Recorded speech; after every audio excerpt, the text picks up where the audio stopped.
जी नाज़रीन, अस्सलाम वालेकुम। 4 खबरें और 4 अहम खबरों पे बात करनी है।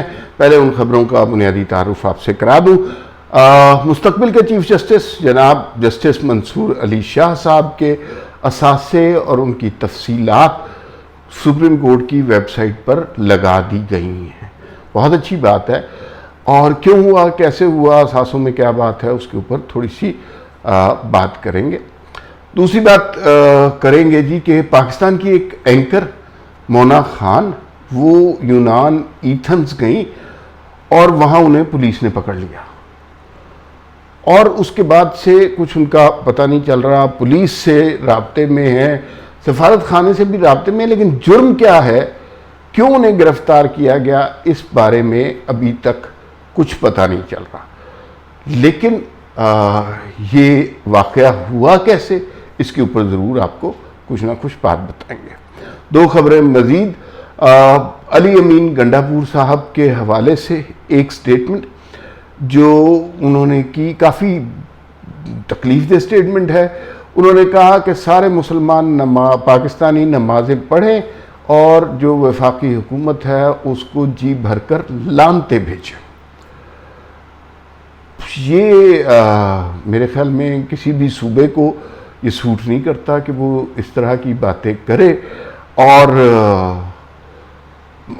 ये लानते भेजने वाला ये सियासत में कहाँ से रवैया आ गया। और इस तरह तो कल को दूसरा शख्स भी आपके ऊपर लानते भेजेगा। तो ये बहुत ही अहमकाना सी बात की है और इस तरह की अहमकाना बातों की तवक्को अली अमीन गंडापुर से भी ही की जा सकती है। और कौन इस तरह की बातें करेगा लानते भेजने वाली। ये जाहिर है उन्होंने अपने लीडर से सीखा है। क्यों उन्होंने ये बात की, इसके पीछे एक राज है, वो आपको बताऊंगा। एक और बात, केपीके ने अपना बजट पहले पेश कर दिया। अभी सारे सूबे तैयारियों में लगे हैं, 15-16 को बजट पेश होना है और उस दौरान उन्होंने पहले अपना बजट पेश कर दिया। लेकिन जहां हम अली अमीन गंडापुर पर बेतहाशा तनकीद करते हैं, वहां कुछ खूबियां, तारीफ की पहलू अगर उनके बजट में हैं, अवाम की फलाह के कुछ काम किए हैं, तो उसकी ज़रूर तारीफ़ करनी चाहिए। क्यों नहीं करनी चाहिए। देखिए, सबसे बड़ा काम जो किया, सरकारी मुलाजमीन की तनख्वाह में 10% इजाफा कर दिया। अब सरकारी मुलाजमीन की तनख्वाह में 10% इजाफा करने का बोझ, प्रेशर वफाकी हुकूमत पर, पंजाब हुकूमत पर पड़ गया। ये नहीं हो सकता कि वो ना बढ़ाएं, 5% बढ़ाएं, 7% बढ़ाएं। केपीके वाले ने जितना बढ़ाया, उन्होंने लीड ली है इस मामले में, उतना ही बढ़ाना पड़ेगा। तो ये क्रेडिट बहरहाल अली अमीन गंडापुर को जाता है। पहली खबर पे आ जाते हैं। जस्टिस मंसूर अली शाह साहब ने जो बात की, उनके एहसास से मंजर आम पे आ गए। आपको पता है, आने चाहिए, बहुत अच्छी बात है। क्यों नहीं आने चाहिए, तमाम लोगों को जवाबदेह होना चाहिए। हर शख्स से, सहाफ़ी हो, जर्नैल हो, जज हो, कोई भी हो, उससे सवाल किया जा सकना चाहिए। क्यों नहीं सवाल हो सकता कि आपके आमदनी के ज़राए क्या हैं, और अगर वो दुरुस्त हैं तो बहुत अच्छी बात है, नहीं दुरुस्त तो आप सवाल कर सकते हैं। हमारे माजी में ये रिवाज रहा है कि हम कुछ तबकात के बारे में सवाल नहीं कर सकते थे। हम सहाफ़ियों के बारे में, बड़े सहाफ़ियों के बारे में किसी की ज़रूरत नहीं होती थी कि सवाल करें। हम जजों के बारे में तो किसी की ज़रूरत थी ही नहीं। जज भी सेक्रेड काउ बने होते थे और साकिब निसार वगैरह ने इस चीज़ से बहुत ज़्यादा फ़ायदा उठाया। उससे पहले भी बहुत से लोगों ने फ़ायदा उठाया होगा, हमें उसका बहुत ज़्यादा इल्म नहीं है। फिर जर्नैलों के बारे में भी कुछ ज़्यादा हम नहीं जान पाते। लेकिन पहली जो खबर बड़ी सुनी थी हमने, जो पहला पत्थर डाला, मारा था नदी में, पानी में, वो अहमद नूरानी की स्टोरी थी। और जो उसने आसिम बाजवा की कहानी की थी, पापा चौंस वाली। और खबर देखिए, खबर कितनी ताकतवर चीज़ होती है। अहमद नूरानी उस वक्त किसी जगह काम नहीं करते थे, कोई उनके पास प्लेटफॉर्म नहीं था। पाकिस्तान में कोई ये छोटा सा कोई ये खबर छापने को तैयार नहीं होता था। लेकिन मॉडर्न दौर इतना हो गया, फैक्ट फोकस पर छोटी सी वेबसाइट थी, उसके ऊपर खबर लगाई, दिनों में ये खबर कहाँ से कहाँ पहुँच गई और पापा जॉन्स वाली कहानी कहाँ तक आई।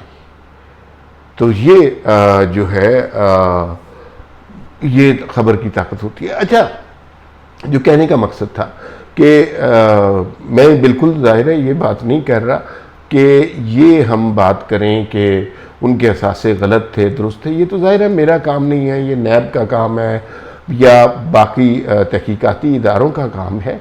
लेकिन अपने असासे जाहिर करना तो बड़ा ज़रूरी है ना।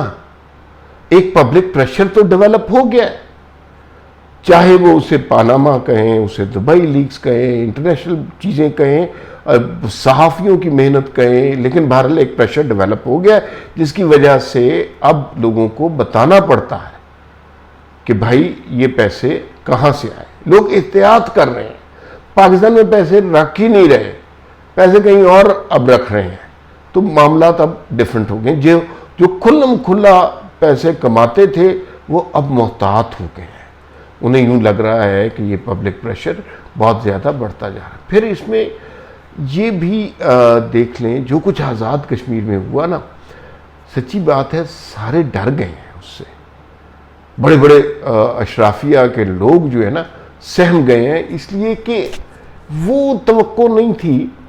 यानी था कि किसी ज़माने में लोगों के ऊपर तोड़े हुए जाने वाले जुल्म के जवाब में लोग खुद रिएक्ट करेंगे और फिर राज करेगी खल्के खुदा, वो वाला वाक़या होगा। लेकिन इतनी जल्दी हो जाएगा, इतनी जल्दी हो जाएगा। और ये याद रखिए वो आज़ाद कश्मीर वाला जो था वो प्रोटेस्ट पाकिस्तान के ख़िलाफ़ नहीं था, पाकिस्तान की हुकूमत के ख़िलाफ़ नहीं था, उनकी अपनी हुकूमत के ख़िलाफ़ था, महंगाई के ख़िलाफ़ लगे हुए टैक्सेस के ख़िलाफ़ था।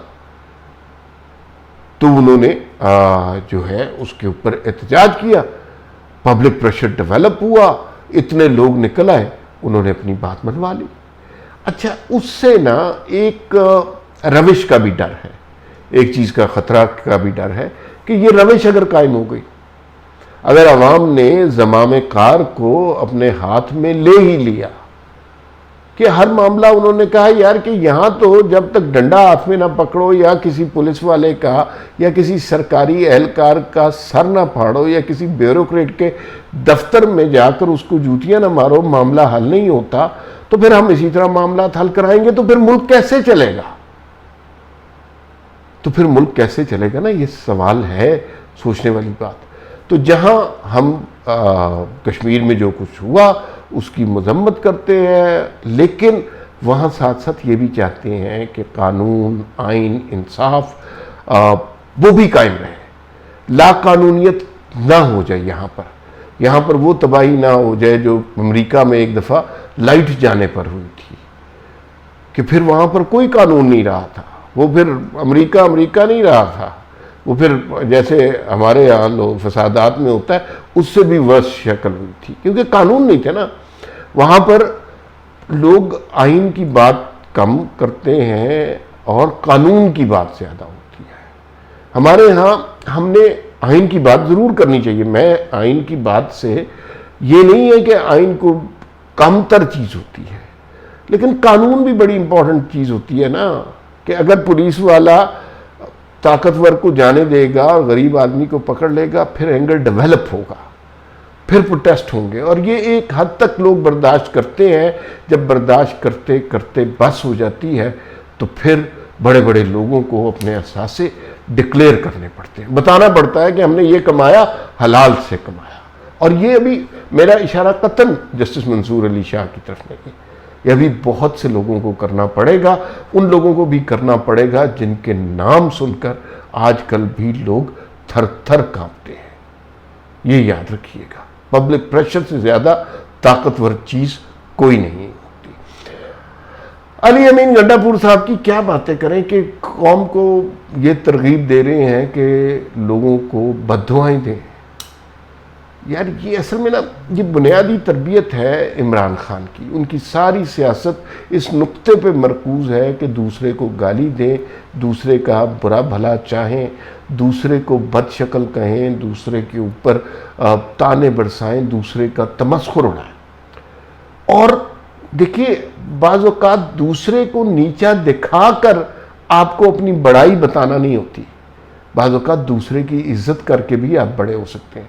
लेकिन ये बारीक सा नुक्ता इमरान खान को कभी ना समझ आया, ना समझ आएगा। और अली अमीन गंडापुर से ये तवक्को करना तो बिल्कुल ही अब्स है। फिल वक्त इतना ही, फिर मुलाकात होगी। अल्लाह हाफिज़।